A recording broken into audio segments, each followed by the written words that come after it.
Well, I've been up this morning working on a video for you guys. I had to get up early every morning to work on that. Sometimes stay up late at night because our internet is virtually none. So, whew, I'm kind of getting a little late start out because it took so long to put up a video today. Some days are just challenges. I mean, they are just challenges. But I'm up and finished with that. You guys are probably watching a brand new video right now that just came out. And I'm about to head out here and be working and trying to finish this house, share it with you all. Got my tripod here with me and I'm ready to get on it. So with that, let's get out here and get a brand new day started on this build. It's sunshiny, it's beautiful, and it's a great day to work. The sun's still down behind the trees, but it's already very bright. Beautiful, beautiful day.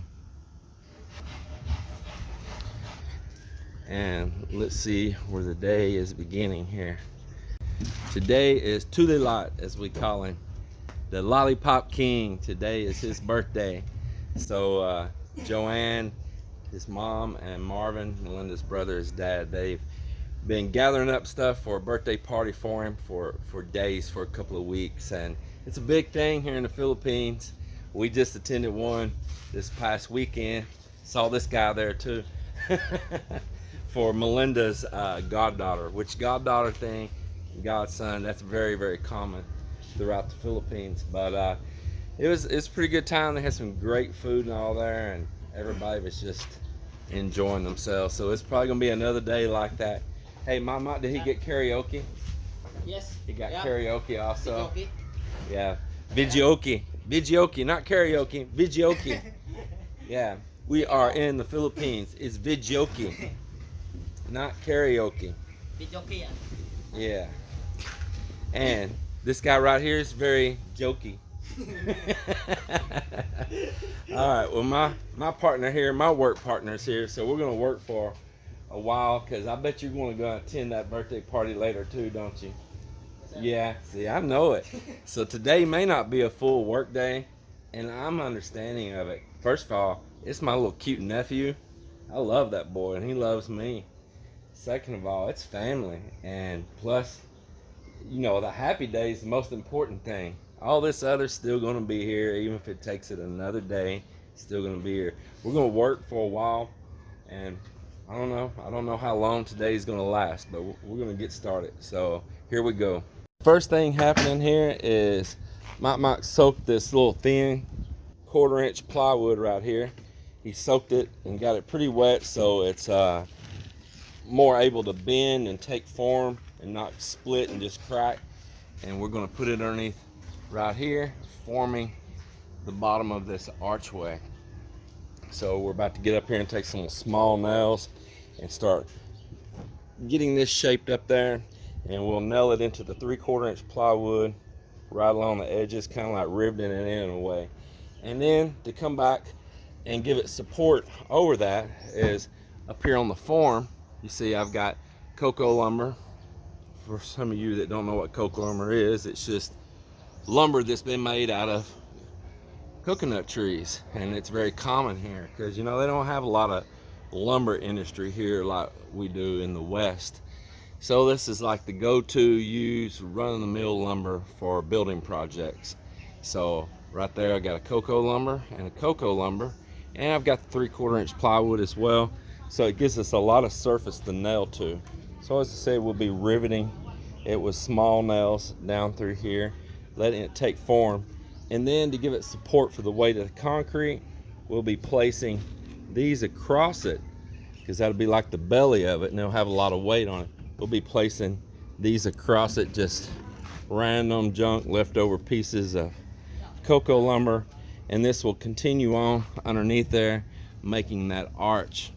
So that's where we're at, and that's what we're going to be working on here right now. I got me a little example piece of wood here, and I want to show you that there is another method that we could have done with some thicker plywood besides the 1/4-inch to bend that radius. And what that is you go through here and you draw your marks in this across. You're going to draw you some marks, and you're going to take your saw and you're going to cut each one of these, but you're going to set your saw blade depth. It's the only good, really, if you're using a power saw, not really with a hand saw. You can, but it's going to be a lot more work. You're going to set your depth on that saw to only go part of the way into this material, and you're going to continue to make those scores in it like that. And when you do, then it can actually fold, because now you have left a void on this side. You left a void, left a void, left a void. So when you bend it around, it can collapse in on that void. That's another way you can do it, to make those arches right there, if you wanted to use something like this. But even if you do that, I still suggest you support it with something underneath, because now you've taken away part of this material, and you virtually still only left yourself with about 1/4 inch that you're bending right there. So in a sense, you really didn't gain nothing, maybe only out through your flat spot through the middle. But this right here, what we're going to do with this 1/4 inch plywood, and it'll be sacrificial, it'll be enough. Most definitely short crew today already. Ambin, he's got to go get his license renewed. Miller had a meeting up at the mayor's office, dealing with him being a tenoid. That's like kind of like a local barangay police, and him not getting his bonus or something for that. So Miller's got that meeting. Plus, he's probably going to attend his nephew's birthday party. We just got several people out today. Marlon probably has duty, so we are a skeleton crew today, and we're probably just going to do a part day, I bet, because we all want to go enjoy. But just now, Joel asked me, do you have some epoxy? And they're talking about like marine epoxy. I said, yes, I do. I said, why? Because he's up here working on putting this drain pipe that's going through this beam across up here, see? And it's got a vent stack, you know, that rare thing in the Philippines, a vent stack. And there's some joints in the line. And he said he wanted epoxy for that. Well, for you all that haven't dealt with Philippine PVC pipe plumbing, especially in some of these larger diameters, it doesn't have the tolerances. It's not so exact like our great pipe that we have there in the US, that you guys don't realize how good it is when it comes to tolerances compared to like here. And it may not seal. It could have some leaks inside the concrete, and you know, you're gonna have the funky water going and absorbing into your porous concrete, because concrete is porous. I mean, it will absorb liquid, and it will keep seeping through day after day, and you're gonna end up with some really messed up concrete, and you won't be able to access that pipe because it's gonna be embedded inside of the concrete. So the common practice here in the Philippines is that they will not only glue it, and they're okay, they'll be very, very, very liberal with the solvent, okay, and they have to be. And then what they'll do is come back around that edge where the two slip together, and they will put a layer of marine epoxy around that, kind of like a backup, just in case it didn't seal. So that's a very common practice. You see them doing that, and you're new to the Philippines, or you're having some plumbing done for the first time, and you see one of these Filipinos putting epoxy, and you think, oh, he didn't glue my pipe, he's doing it wrong, just putting epoxy on the outside. No, he probably glued it, you know, solvent. I'm just going to call it glue for layman's terms, but the term is solvent because it takes and produces a chemical reaction of melting the PVC on both parts, bringing it together and fusing it as one. So it's a solvent to melt it down and bring it to one. Just in case you didn't know that, you're not technically gluing, you are fusing those pieces together with a chemical process. So if it has a lot of voids there, it can't fuse. So don't freak out if you see them coming back along and putting marine epoxy. You know, when you're in Rome, do as the Romans do. I know that's a cliche statement, but it's so true.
See, just like that right there.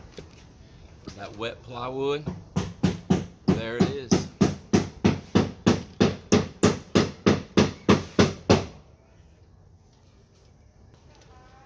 So now all we'll do is we got another piece here, and it's soaked pretty good down here on one end. And you'll measure and cut off pretty close. You gotta add some because it's hard to measure this. You know, you got a radius here. But we'll measure for this last little piece right here and push it in. Before he does that, I'm gonna screw a block, put this together here. This joint needs to be pushed together real quick right here. It's kind of spread out on the bottom. And we'll get this pushed together. I'll put a block across here and I'll give him a piece to rest that down on like I did on the other side. He can hook it right in there then, and then push, and it'll snap itself on the top.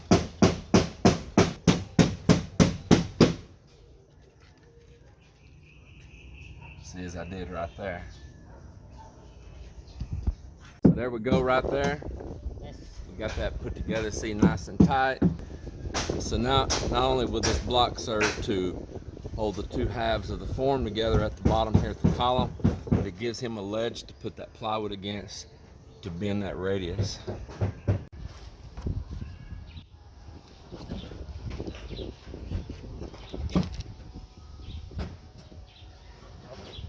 Oh yeah, you got it crooked. Here, slide it out the bottom right here, like this. Look, look, slide it back out right here.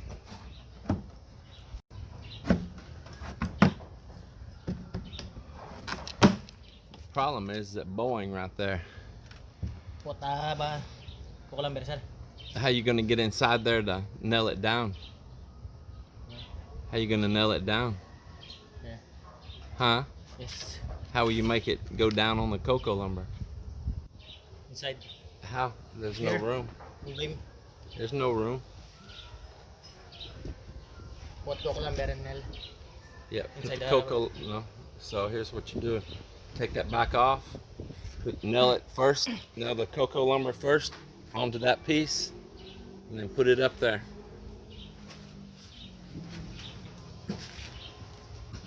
There you go. Yeah, now find one here. It's pretty good. This one here. This is your bend. So I've got this already marked there. You want to go about 50%. So when he put this piece up there, it tried to bow up in the middle because it's such a short piece. We could always cut these 50-50 and had two longer pieces and met in the middle, but we're trying to conserve materials here. So I tell him, just go ahead and put your cross piece on there that we're going to use on supports underneath the belly. Go ahead and put one on down here at the other end where it's going to meet that block, and that way you don't have your plywood deforming while you're trying to bend it. Go ahead and put it in there now. Start with the bottom first. Yeah, bottom first. Make sure you got your plywood even where it's going to be. Where's it going? Oh, wait. Yeah, you got to get your even down here too. Okay. You're going to snap it in there. Perfect. Perfect, huh? It's Yes. already in. Yes, See how sir. easy that was? Super easy. So you just had a piece of thin plywood trying to force it. It's just going to bow and twist everywhere. So there you go. Oh. Sorry.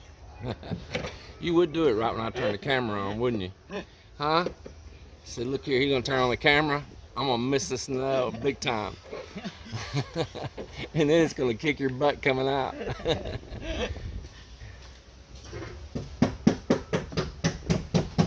you go.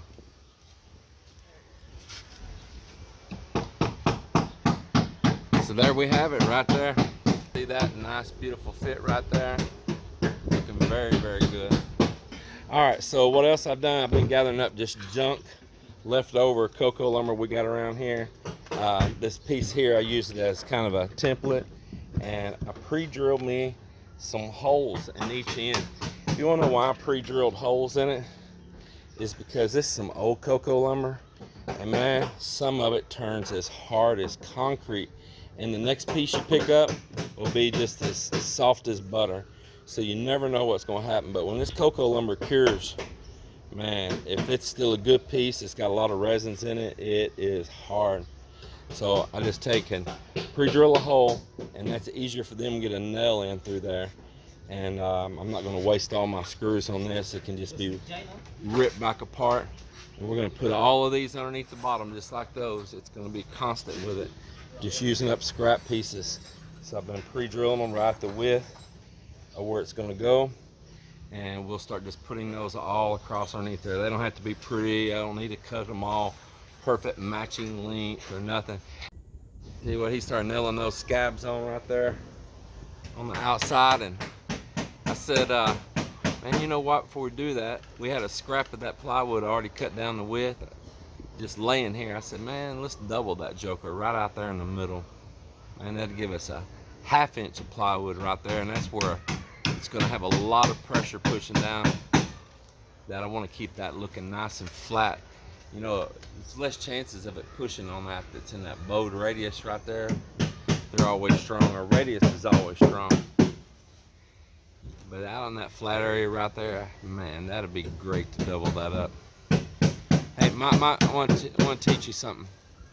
When you're nailing laminating a piece of plywood on, always start at one end and work all the way to the other end. Don't nail both ends, because what happens is, like that sag right there in that middle, where it's sagging down in the middle, when you nail that up, it becomes ripply. Yeah, so when you nail, always work from one end to the other end.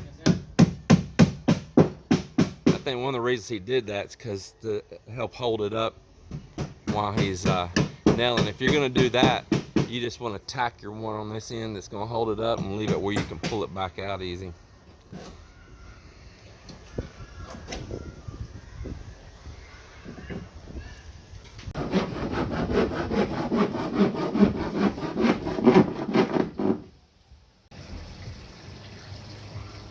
So if you're wondering why Joel's pouring water in there, I told him he had the idea first. It was his idea to pour water through and kind of test the line, test the flow, everything on it.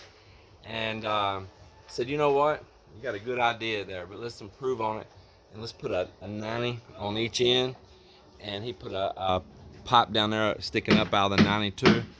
And let's fill that with water so that we can test for any leaks before we pour this concrete, or all those come together. The vent stack right there at that Y coming out. And so he said, yep, that'd be a good idea. So he put it on there, and we're just kind of filling that tube, getting it up above level there where that Y is. Just let it set and just see, make sure that that pipe seal. We do not want any type of sewage seeping. Like I say, you wouldn't have to worry about this so much in the US with the really good PVC pipes we have, and probably in other countries too, some of the Western countries. But these pipes here in the Philippines, sadly as it is, and not just the pipe, but all your parts, your 90s, your 45s, all your hardware for it, they are not well fitted a lot of times. So the guy just showed up here that we've been waiting for days. It's gonna slice these up for me here. But I have a huge one down there at the shore. It is big as every one of these put together. They're down there looking at it right now. Says he'll come tomorrow. He will be the man. Huh? You think he can slice it? Ano, no cut sir in the middle? Maybe. I'll look at it and decide. Cool. What brand chainsaw? Steel? Steel? Yeah, good saws. Very popular here.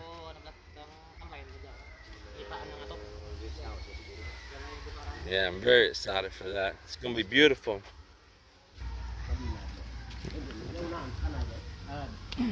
All right, see you tomorrow. Have a good day.